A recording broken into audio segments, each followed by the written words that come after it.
сожалению, Ефрема Егоровича сейчас нет, и то, что открыли мы этот кабинет, и этот кабинет будет напоминать студентам, что в их стенах они действительно работают, это очень хорошо и очень важно. Ученых с такого уровня, как Ефрем Егорович, обязательно должны помнить, обязательно должны чтить, потому что вот есть такое выражение «большое видится на расстоянии». Выезжая за пределы Бурятии, как-то вот начинаешь по-другому осознавать тот вклад, который внесли представители исторической школы. Здесь речь идет не только о Ефреме Егоровиче, здесь можно вспомнить очень многих. Лужеева, Даша Батуевича, и Сактоева, Виктора Александровича и так далее. То есть перечень очень и очень большой. Вот в Санкт-Петербурге, когда в Ленинграде, где учился Ефрем Егорович, будучи на стажировке, я, по-моему, уже вспоминала этот случай, академик Данелин спрашивает: вы из Бурятии, вы вот случайно не знакомы вот с Ефремом Егоровичем Кермахановым? И я с гордостью говорила, что я знакома не случайно, что я являюсь его ученицей. Мой рейтинг моментально возрос, и после этого практически можно было не ходить вообще на эти стажировочные занятия, потому что имя Ефрема Егоровича — это уже качество. 6 мая мы вспоминали были Ефрема Егоровича. Ефрем Егорович прожил достойную жизнь, оставил после себя достойных учеников. В том же Санкт-Петербурге, когда мы писали эту книгу, возник вопрос о нехватке документальных материалов.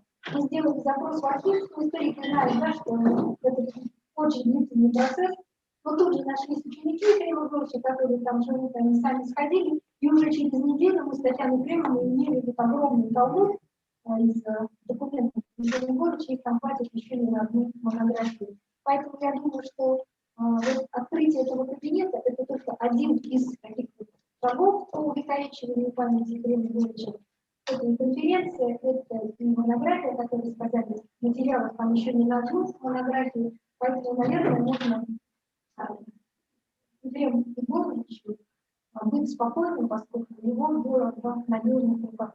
Ну и поскольку Ефрем Егорович был очень гостеприимным человеком, я бы хотела такой небольшой презент, я прошу прощения, случайно надавила.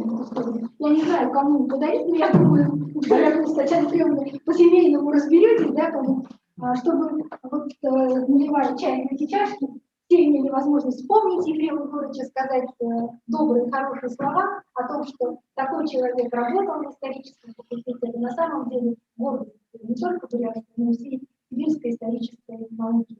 И я рада, что студенты даже хотя бы по одному разу прочитав то, что написано на этих стендах, оставит у себя в памяти частичку того светлого, что нес Ефрем Егорович. Спасибо за прекрасные воспоминания, учителя. Сегодня многие хотели бы присутствовать, но в связи с обстоятельствами, независимыми от нас, мы собрались в малочисленном составе. Но благодаря такому изобретению, как интернет, мы можем поприветствовать участников и родных в Zoom. Наше мероприятие проходит с соблюдением всех санитарных норм. Хочу предоставить слово ученице Ефрема Егоровича, доктору исторических наук, доценту Елизавете Николаевне Полхаевой.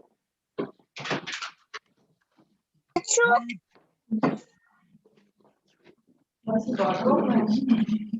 Дорогие коллеги, ученики, студенты, и которые сегодня слушают нас в Zoom, и все присутствующие на сегодняшнем событии. Очень много уже сказано про Ефрема Егоровича, много конференций было проведено, сделано даже уже в прошлом году была опубликована книга воспоминаний Ефрема Егоровича. Можно бесконечно говорить, кто такой Ефрем Егорович. Ефрем Егорович — это и благодарный сын родителей, и верный супруг, любящий отец, и внуков, и правнуков, и основатель научной династии, и смелый солдат, и защитник блокадного Ленинграда, и автор многих монографий и статей. И нет сомнений, что в дальнейшем новые ученым приведут внимание к его научному наследию. Ефрем Егорович — человек своего времени, честный, справедливый, добрый человек, таким остается с нами.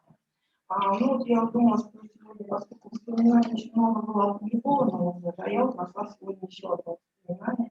Вот совместная наша монография, Северодвинский-Бурятский округ, канал выглядит Отечественной войны. Здесь вот он пишет интересный такой момент о том, что из Засинского района были призваны как раз на Ленинградский фронт 3 человека. Тармаканов, Ирбадаев, Ганинович и раньше. И вот он как раз он пишет, просто констатирует факт о том, что значит, с ним жили именно в это время, именно в период Ленинградской битвы, в период обороны Ленинграда, в период уже дальнейших прорывов блокады Ленинграда в 1943 году. И ничего больше не пишет о том, что да, был Михаил Ирбадаев, да, был. А потом я уже начала немножко листать и выписала уже для себя воспоминания уже других земляков Засинского района о том, что он как раз вот этого Михаила Ирбадаева он вынес в поле боя. Это тоже такой факт, который... И тут как раз говорит об его скромности. Наверное, ну я хочу, конечно, поблагодарить, я не буду задерживать ваше внимание, как поблагодарить от лица такого комитета или планирования комитета создания и пожелать здоровья, лучше и таких благодарных. Спасибо.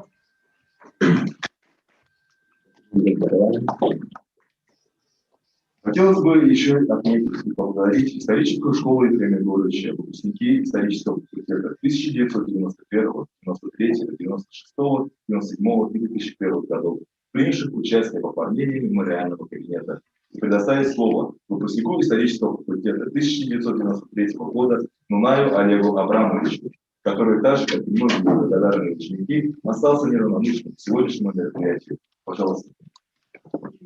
Добрый день. Рад приветствовать коллег Ефрема Егоровича, родственников, учеников и студентов. Я отношусь к числу студентов Ефрема Егоровича. Как тут уже сказал, нам действительно посчастливилось учиться у таких выдающихся людей, как Ефрем Егорович, Владимир Иосифович, Рашид Батуевич.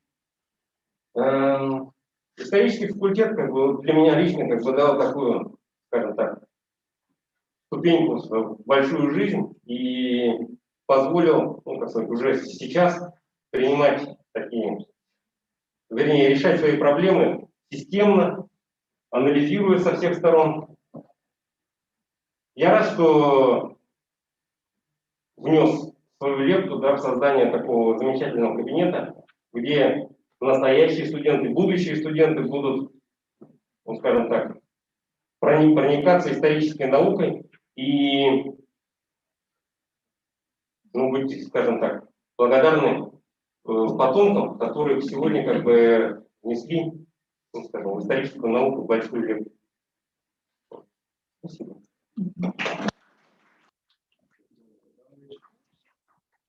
Ефрем Егорович Тармаканович стал еще и основателем педагогической и научной династии. 2 дочери Ефрема Егоровича пошли по его стопам. Старшая дочь Татьяна Ефремовна, доктор исторических наук, профессор, младшая Екатерина Ефремовна, кандидат исторических наук, доцент. Ефрем Егорович очень любил свою семью, супругу Ольгу Даниловну, с которой он познакомился в далекие 1950-е в Ленинграде.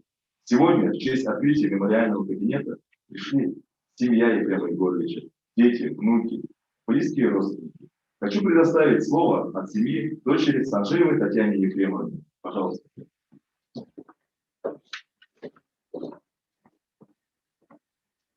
Для нас это не объяснить, насколько это замечательное событие. 4 года, как я с нами нашел папу. Это большое счастье родиться у таких родителей. И нам повезло. Сестра моя сидит, младшая, дочь моя, совершенно Владимировна. Многому нас научили. Главное для родителей – это воспитание своим примером. Как надо относиться к людям, как надо дружить, как надо трудиться даже.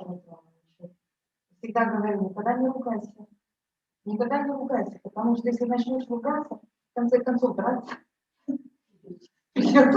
Придется драться, Ну, в смысле, это уже никогда не ругайся, просто вот как-то это обходить вот эти моменты и не создавая сама конфликтной ситуации, и не вступать в конфликты. В принципе, это этому, так мы к этому и по этому пути мы и шли. Я хочу сказать большое спасибо всем вам, сказать большое спасибо университету, Николай Ильич, что вот эти традиции, да, которые были заложены с 1932 года, это сколько поколений преподавателей здесь прошли, сколько поколений студентов.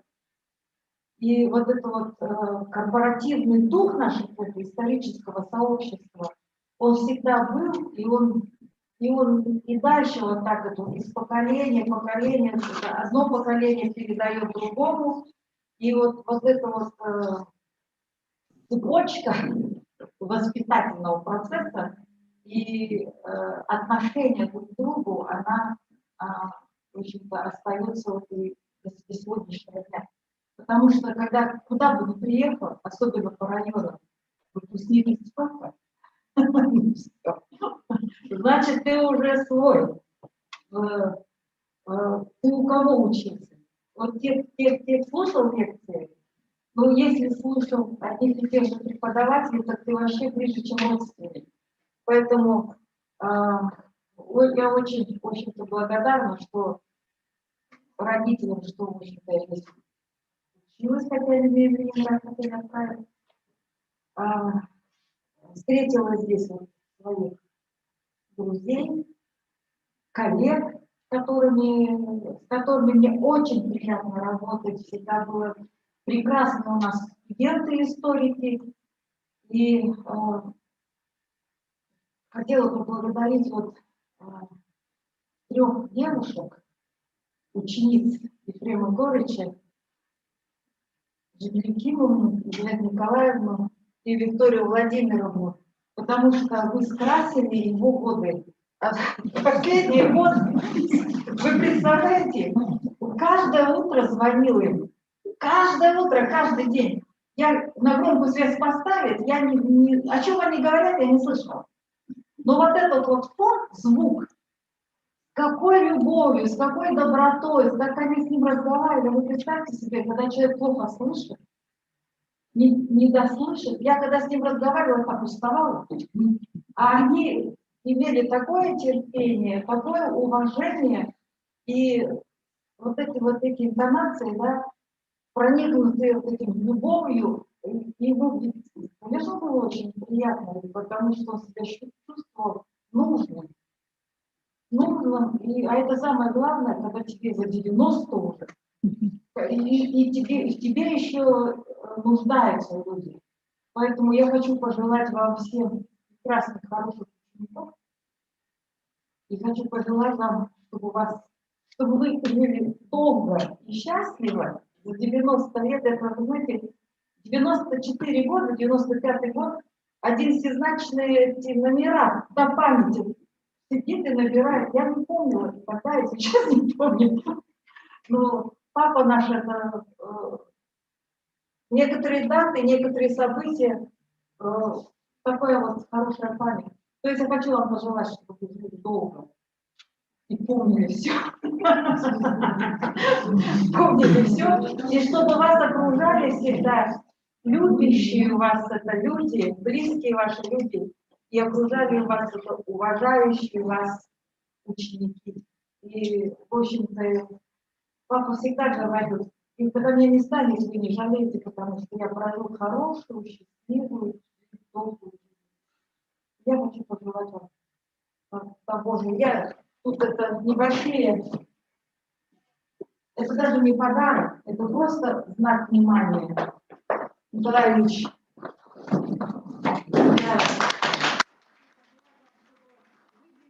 университет наш светлого будущего.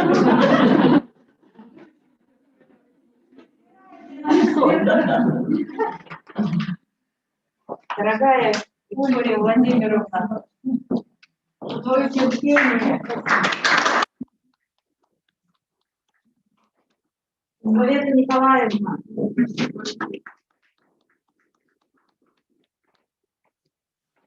Юлия Кимовна,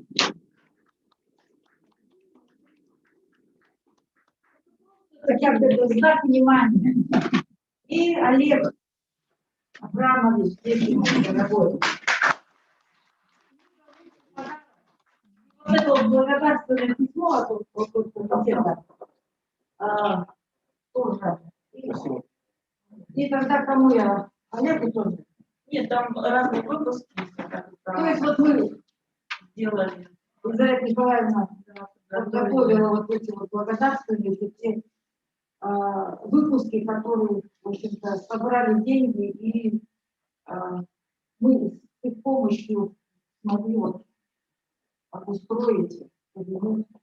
И Ефрем Егорович, конечно, очень благодарен. От Георгия. Мы передадим обязательно все благодарности.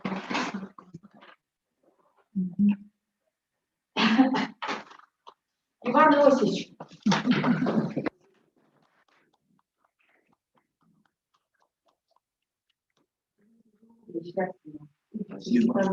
Вы нам нужны.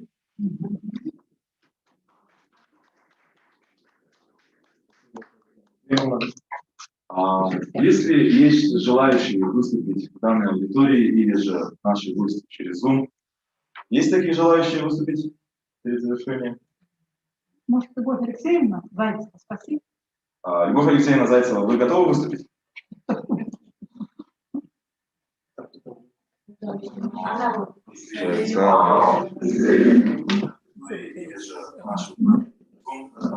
Есть такие желающие выступить? Включилось, да? Говорите. Говорите, пожалуйста. У нас звук плохой. Добрый день. У нас плохой звук.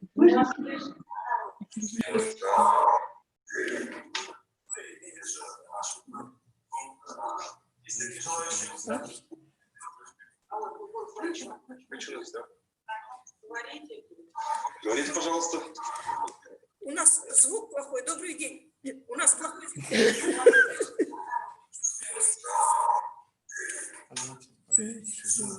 Да вообще уберем.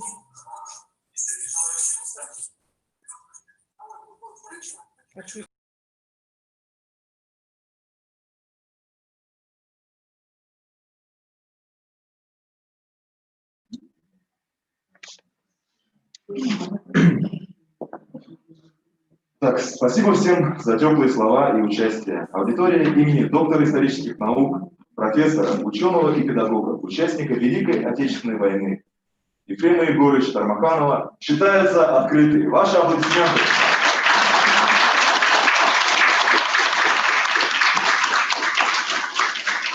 Итак, попросим участников не расходиться и попрошу перейти в аудиторию 2309 для открытия аудитории имени доктора философских наук, профессора и участника Великой Отечественной войны Владимира Иосифовича Затеева.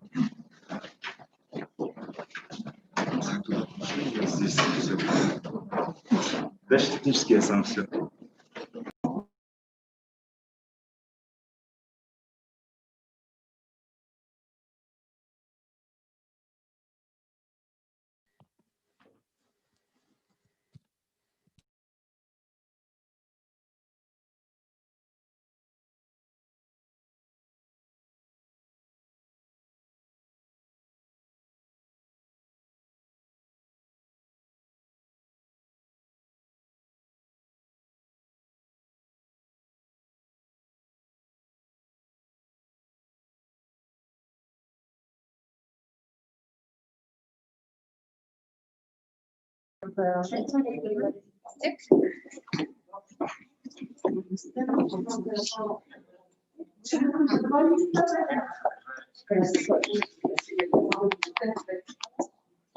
Пожалуйста, приходите, уважаемые гости, уважаемые коллеги.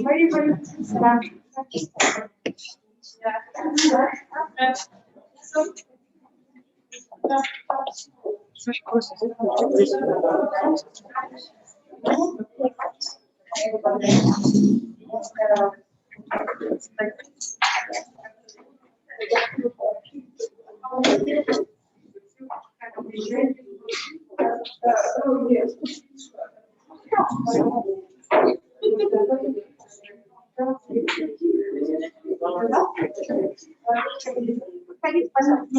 Уважаемые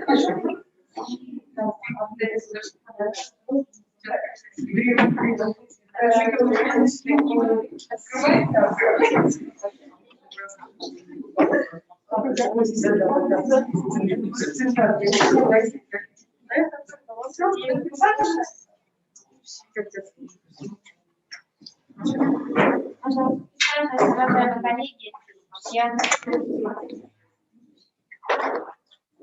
еще раз позвольте приветствовать всех присутствующих на нашем мероприятии.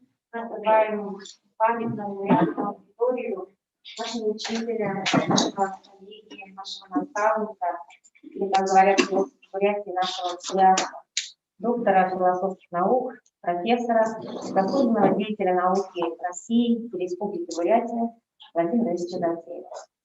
Решение об открытии этой аудитории было принято в текущем 2020 году.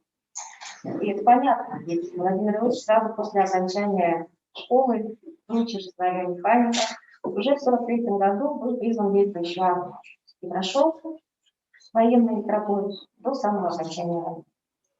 Решение было принято об открытии аудитории именно здесь, в стенах исторического факультета, и это тоже совершенно правильно, потому что именно студентам-историкам Владимир Ильич читал большую часть своих лекций, посвящал большее количество своего времени, проводил семинарские занятия.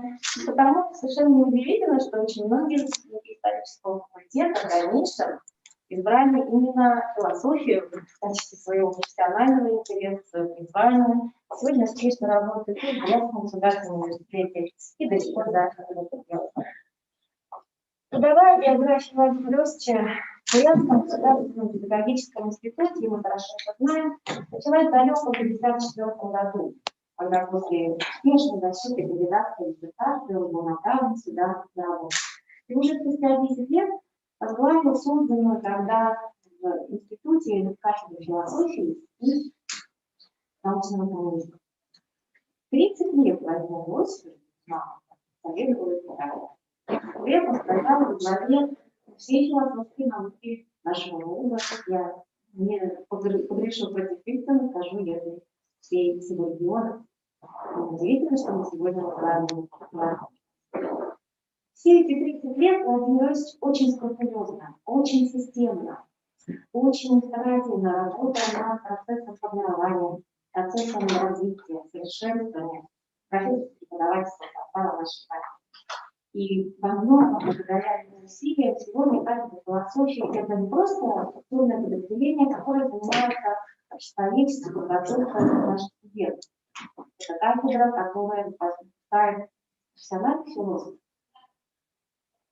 которые учатся и на уровне бакалавриата, и в магистратуре, и в аспирантуре, и даже могут писать и защищать институт. Владимир Ильич, мы, ученики его, знаем всегда как особый пример, как удивительного человека, который был для нас эталоном профессионализма, эталоном правильного, очень ответственного отношения к своей работе. И поэтому очень многие его ученики не просто прошли какой-то путь обучения, но и успешно защитили свои диссертации. И сегодня, узнав о том, что у нас открывается такой проект, такая замечательная аудитория, многие из них откликнулись. И эта аудитория прекрасная, замечательная, создана благодаря усилиям и вкладу его учеников, его кандидатов, его наставных наук. Сегодня они работают на всем пространстве Российской Федерации, начиная от берегов Черного моря, Севастополя, Республики Тыва, Западной Сибири и даже за пределами Федерации Китайской Аравии. Я пользуюсь случаем от имени кафедры философии. Очень хочу поблагодарить своих коллег, наших коллег, за тот вклад и за ту помощь, которую они оказали. Владимир Иосифович для нас это символ не только кафедры, это символ университета. Поэтому мы считаем, что открытие этой аудитории важно не только для нас, как памятник учителя, а важно для нынешних поколений, для последующих поколений. Только через фишка. Ведь университет это же не просто здание, не просто аудитория, не просто помещение. Это все люди. Люди, которые своими усилиями, своими мыслями, своим трудом, своими знаниями, своими стремлениями создали эту невероятную, неповторимую университетскую аудиторию, атмосферу по-настоящему высшего образования, причащение которого, на мой взгляд, только и делает человека подлинно интеллигентным, подлинно образованным человеком. Таким мне знает всегда нашего учителя, нашего наставника, нашего патриарха, Владимира Степановича. Я хочу предоставить слово ближайшему другу, коллеге, соратнику, своему гостю. Это наш профессор, доктор Солнцев. Нет, я прошу. Но для меня эти два человека – это по началу слова.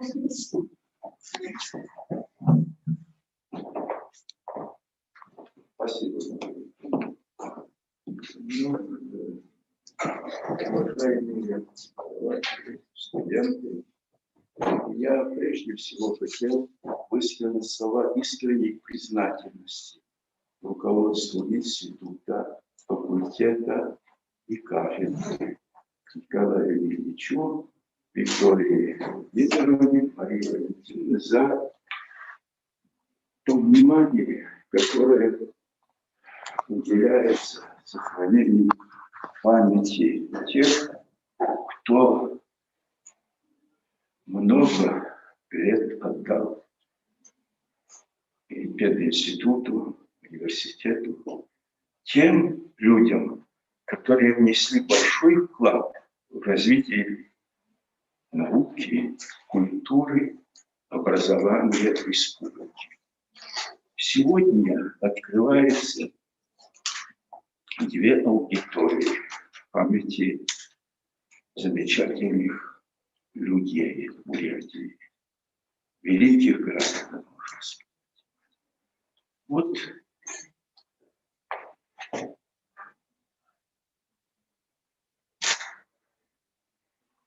закончив школу в армии, война началась на фронте. После фронта, после войны, учеба, изучение специальности. После этого работа и работа.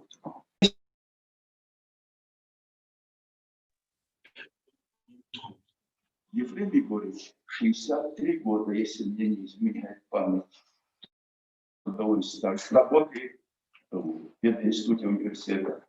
Владимир Ильич 58 лет. 58 из них около 30 лет заведующий кафедрой философии. Одна из ведущих кафедр, ведущая кафедра Бурятии и Восточной Сибири.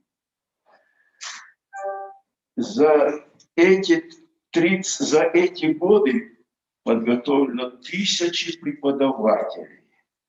Дана им основательная мировоззренческая подготовка в соответствии с той идеологией, которая существовала. Да и не только с той идеологией, это была и великая доля гуманизма, человеколюбия, потому что эти люди были сами великими людьми, добрыми, отзывчивыми, замечательными во всех отношениях.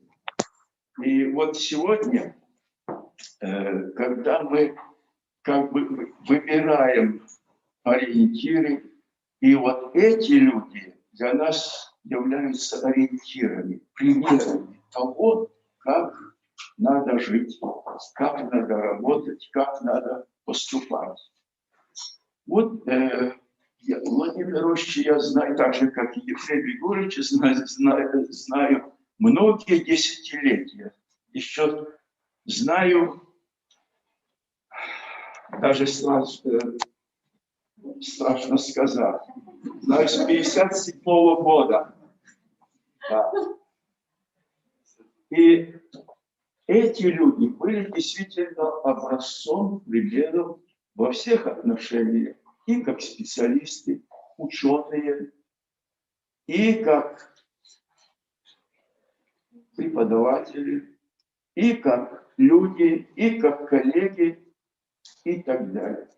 Ну, Владимир Ильич, вы знаете, подготовил большое количество ученых, кандидатов, докторов наук, написал более 200 научных работ, в том числе 11 монографий. Владимир Иосифович руководил проектом многие годы, до десятилетия, проект, посвященный проблемам межнациональных отношений, написал целый ряд книг, конференции были проведены, посвященные этому. И можно многое перечислять еще. 6 лет назад была проведена научная конференция, международная научная конференция, посвященная межнациональным отношениям, но посвященная Владимиру Затееву. Издана замечательная книга о Владимире Иосифовиче. Так что Владимир Иосифович для нас является примером и ученого, и замечательного человека. И очень приятно, что сегодня вот открывается аудитория имени Владимира Ильича Затеева. Так что я еще раз хочу сказать спасибо тем, кто проявил инициативу, кто создал аудиторию, кто работал над ее оформлением. Спасибо.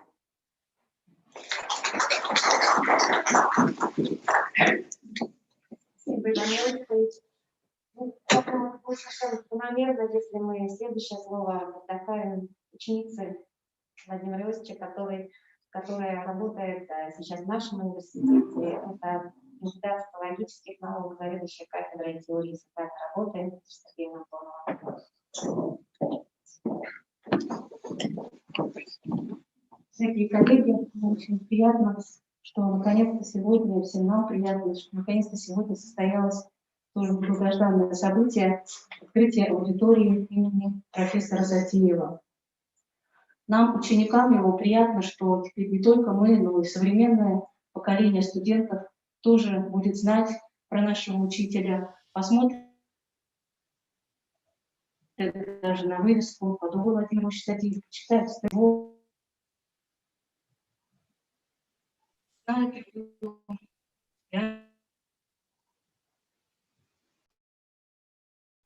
Изучению трудов Владимира Ильича. В свое время Мария Валентиновна написала про философию Сорокина, Наталья Григорьевна про философию Гумилева. Потом кто-то защитит кандидатскую диссертацию по философии Затеева. Потому что там есть что изучать, очень много трудов, и много еще большие архивы еще. У него тоже также есть. Нам, конечно, было бы это очень приятно. Подготовка к открытию этой аудитории нас, его учеников, она как-то снова сплотила. Мы искали друг с другом связи, мы вспоминали встречи с ним, мы вспоминали встречи друг с другом в свои молодые аспирантские годы. И эта подготовка, она была действительно очень приятна. Владимир Иосифович, он был не только философом, но и социологом. Я была одной из первых его аспиранток, которая защитила кандидатскую диссертацию именно по социологии. И я являюсь выпускницей этого исторического факультета, это для меня родной факультет. Мне было приятно сегодня присутствовать на открытии и кабинета Ефрема Егоровича. Я училась и у него, и у Владимира Иосифовича. То есть мне посчастливилось побывать на лекциях этих двух великих ученых. И тогда, когда я училась здесь, тогда не было такой дисциплины, как социология. Поэтому я изучала социологию под руководством Владимира Иосифовича, как он все рассказывал, объяснял, доступно, интересно, легко. И таким вот образом пришла к защите кандидатской диссертации. Владимир Иосифович для нас, для всех, он останется в наших сердцах как очень чуткий, добрый, но в то же время и строгий научный руководитель, потому что он любил, чтобы всякое начатое дело было завершено, и чтобы оно было завершено своевременно. И он больше нас, наверное, радовался, когда мы вовремя выходили на защиту, на обсуждение. Он очень этому радовался, даже в какой-то степени гордился и говорил: вот она вовремя это все сделала, даже досрочно, там, на месяц раньше выйдешь, он радовался этому, вот досрочно это все было сделано. Поэтому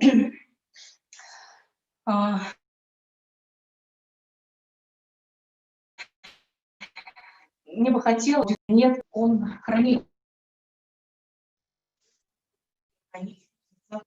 память о нем всегда. Поэтому еще хотелось бы высказать благодарность моей Валентиновне Залховой, заведующей кафедрой философии, за то, что она за организацию, за подготовку такого прекрасного кабинета, историческому факультету большое спасибо сказать, что поддержали. Ну и всех нас, что вот мы все вместе так сплотились и дружно участвовали в подготовке и открытии кабинета. Конечно, Татьяна Владимировна, вам большое спасибо. Вашу идею. Поэтому спасибо вам большое.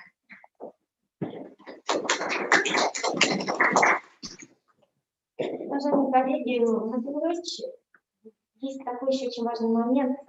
Это человек очень успешный. Это, знаете, это воплощение жизненного успеха. И мне кажется, это вне времени. Это не только интересно прошлое, это не только интересно внешним поколениям. Это будет интересно всегда. Но чтобы этот человек не брался, он всегда добивался высшего уровня мастерства. Это могло быть все что угодно. Это могло быть написание научной работы. Вот вы можете посмотреть на его замечательные монографии. Посмотрите, какой стиль.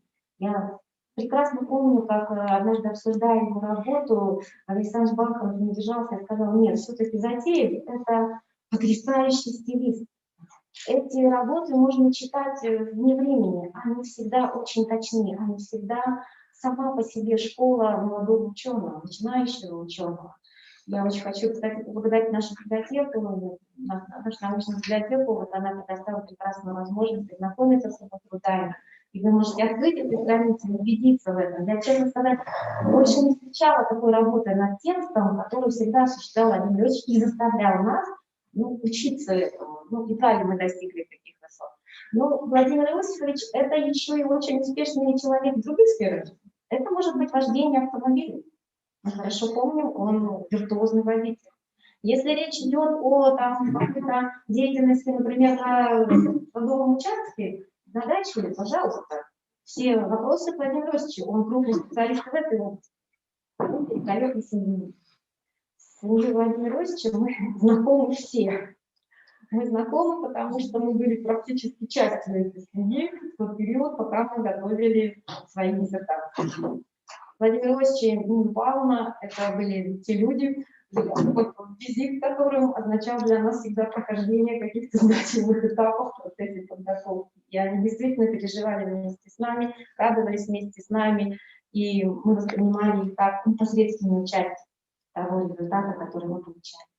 Я с огромным удовольствием хочу передать слово дочери Владимира Иосифовича, доктору филологических наук, заведующей кафедрой кафедры русской и зарубежной филологии, литературы. Татьяна Владимировна.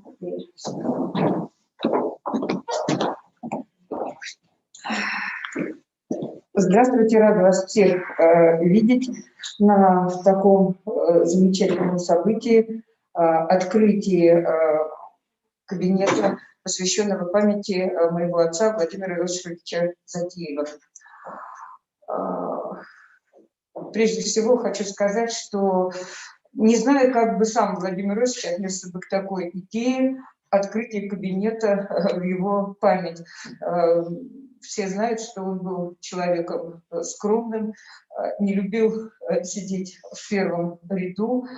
И это все было связано с его желанием как бы иметь свое место в жизни, занимать свое место в жизни. За это место он, я думаю, боролся с самого начала и в школе, и в армии, и на фронте, и в годы учебы в университете. Ничто не далось даром. Да? Простому, обыкновенному парню из Баргузинского района, вот, попавшему в стены Московского государственного университета, ничто не упало с неба. Все успехи были завоеваны каторжным трудом, но они и окупились.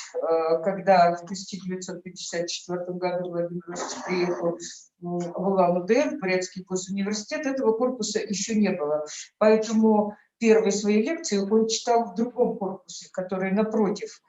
А когда этот корпус открылся в начале 60-х годов, вместе с историками Владимир Ильич перешагнул и уже здесь остался навсегда. Вот на этом этаже, ну, иногда на втором этаже прошли практически все его зрелые годы жизни. И поэтому, когда он уже не преподавал, он, тем не менее, любил подниматься на третий этаж, заходить, встречаться с коллегами, скучал по студенческой аудитории. Это совершенно естественно, потому что вся жизнь была отдана тому, чтобы, как нам моя коллега сказала, одернуть гимнастерку, выйти к столу, открыть рот и начать сеять разумное, доброе, вечное. Конечно, ему было о чем говорить со студентами, потому что до самого конца он не избавился от привычки к каждому своему выступлению готовиться заранее, загодя, перечитать, сделать какие-то записи. Приносил ему большую радость. Такую же радость приносила ему, конечно, и приносили ему и занятия наукой. Я посмотрела, даже в свой последний год жизни он еще что-то написать. Но самое главное, конечно, любовь коллеги, единомышленники, друзья, родные, близкие, круг дел. Но когда-то он был очень широк, и он в этот круг всегда с охотой возил новых людей, любил молодежь и с удовольствием общался с ними. Мне очень приятно, что память о нем живет прежде всего, конечно, в его учениках, которые стали для него такими же родными, какими были и мы, его собственные дети. Мне иногда казалось, что о своих учениках он заботится гораздо больше и проявляет к их работе гораздо больше интерес, чем, допустим, к моим делам. Но потом с годами, когда у меня появились свои аспиранты, я поняла, что да, это закономерно, так и, очевидно, должно быть у хорошего научного руководителя, когда его ученики становятся его естественным продолжением. Я очень рада, что у учеников Владимира Ильича сложилась и научная карьера, и преподавательская, и административная. Я думаю, что это было то, к чему он всегда стремился, и чем он всегда гордился. Он гораздо больше гордился успехами своих учеников, их достижениями, жил их радостями, их печалями. Вот в этом смысле у моего отца было очень большое сердце, потому что он как-то легко впускал и в свою жизнь, и в свое сердце проблемы, радости, горе окружающих его людей и всегда умел прийти им на помощь. Я благодарю всех, кто принял участие в подготовке открытия этой аудитории. Надеюсь, что она станет не неким таким застывшим мемориалом, а будет возможность добавлять что-то, обогащать эту аудиторию. Возможно, придет время и появится стенд, посвященный ученикам Владимира Ильича, тем более, что в нашем университете работают его ученики, продолжают его дело. И пусть эта аудитория, да, напоминает всем поколениям о том, что университет создавался не сам по себе, не на голом месте, его создавал.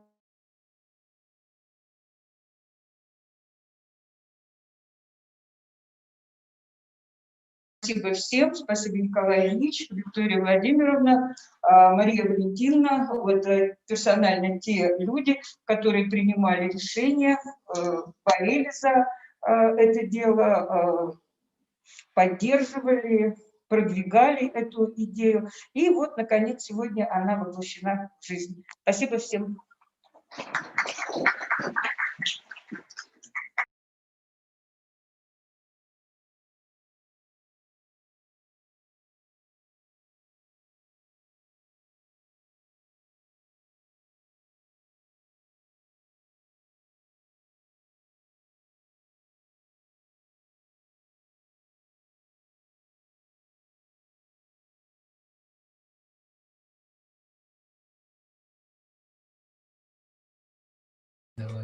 Если